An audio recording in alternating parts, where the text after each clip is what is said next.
Praise the Lord. God's many blessings. Wish you a good day as you receive this gift of God in the form of few hours that are at your disposal to make it or break it. What you choose is ultimately what you're going to get. But there is a price we all have to pay in order to be true followers of Jesus Christ in a very non-congenial environment where we ought to live a life that is contrary to what is normally lived or thought of by the world and the society that we live in. Jesus has some words of consolation for such people. And in the Gospel of Saint Matthew chapter 5, which we are focusing on for the past few days, the Sermon on the Mount, in verse 11 and 12, he has this for those who are true followers of Jesus. He says, "Happy are you when people insult you and persecute you and tell all kinds of evil lies against you, because you are my followers. Be happy and glad, for a great reward is kept for you in heaven. This is how the prophets who lived before you were persecuted." Well, this is the cost and this is the reward for those who follow Jesus Christ. And Jesus is consoling or encouraging, whatever way you like to take it. He is encouraging you and me, if we are true followers of Him, that we are not to give up the race or the path that we have chosen, and we ought to fight back the evil forces. Once we do this, the victory is at our hand, because a great reward is kept for us in heaven. God bless us. Amen. सबको जय मसीह की। परमेश्वर का धन्यवाद हो इस नए दिन के लिए, इस पर्व के लिए। ये जो कुछ घंटे हमारे हाथ में हैं, हम इसका विनाश कर सकते हैं, इसे उपयोगी बना सकते हैं।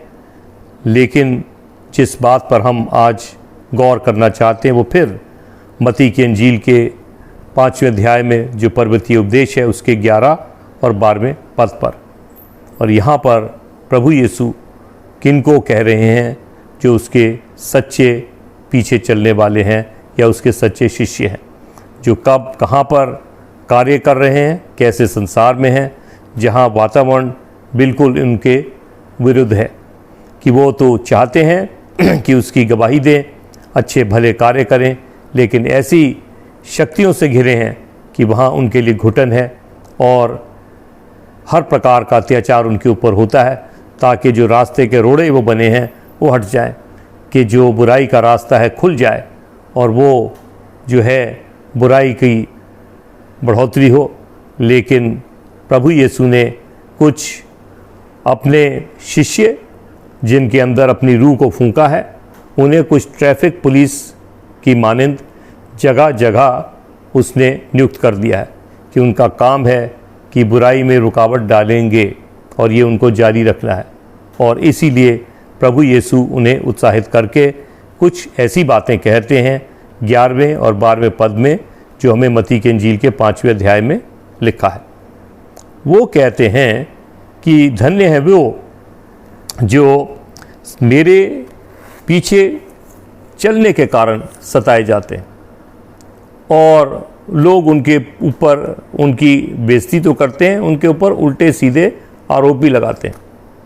और ऐसे लोगों के लिए प्रभु यीशु क्या कह रहे हैं कि आपको तो मगन हो जाना है, खुश होना है, क्योंकि स्वर्ग में तुम्हारे लिए एक बड़ा पुरस्कार रखा है। यानी जिस चीज़ के लिए आप संघर्ष में लगे हैं, जो चाल आपने ले ली है, वो शायद यहाँ तो नहीं, लेकिन कुछ ऐसी बात बता रहे हैं जो भविष्य में होगी।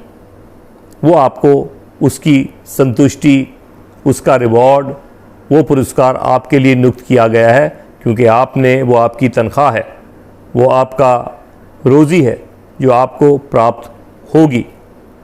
इसलिए प्रभु यीशु क्या कर रहे हैं? उत्साहित कर रहे हैं, इनकरेज कर रहे हैं और उनको जो है दिलासा दिला रहे हैं कि अपने हाथ मत खड़े हो कि जब बुराई का आंधी आती है कहीं शायद आपको भी ना बहा के ले जाए। खड़े रहो, तने रहो, क्योंकि इसी प्रकार तो इन्होंने जो तुम्हारे से पहले भविष्यद्वक्ता थे उनके साथ भी किया है। और ये संघर्ष तो चलेगा, लेकिन आप अपनी नियुक्ति को जो आपको दी गई है उसकी साथ जो जुड़ी जिम्मेवारी है कि बुराई को रोकना है, उससे कभी पीछे नहीं हटना। ये मेरे और आपका जो कहते हैं कि हम प्रभु यीशु के पीछे चलते हैं, कहीं नाम के ना हों, बल्कि ऐसे हों जो एक तरह के ट्रैफिक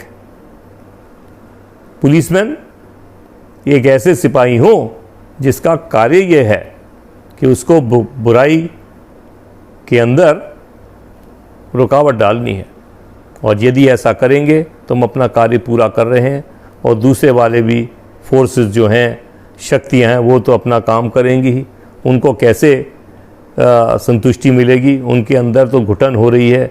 हम उनके लिए ऐसे रोड़े बने हैं, वो तो चाहते हैं कि इनको हटा दिया जाए कि बुराई करने का जो रास्ता है वो खुल जाए और खुल के बुराई हो। लेकिन संसार भर के अंदर हर युग में परमेश्वर ने ऐसे लोगों को नियुक्त किया है जो बुराई को रोकेंगे और उसके लिए वो कीमत भी चुकाएंगे। और क्या मैं और आप आज वो बनना चाहते हैं? वो हमारी पसंद है। यदि हम ऐसा करेंगे, इस युग में शायद हमें सताए जा रहे हैं, लेकिन जो इसके बाद होगा वो शायद हमारी रोज़ी नहीं, बल्कि उसके साथ बोनस भी हमको मिलेगा और वो स्वर्ग में होगा। ये परमेश्वर हमें उम्मीद देते हैं और ये उम्मीद हम खुद भी प्राप्त करें, हासिल करें और लोगों को भी दें जो भी निराश हो रहे हैं। परमेश्वर हम सबको आशीष दे कि हम इस बुराई के प्रति लड़ते रहें, उसके पीछे चलते रहें। आमीन।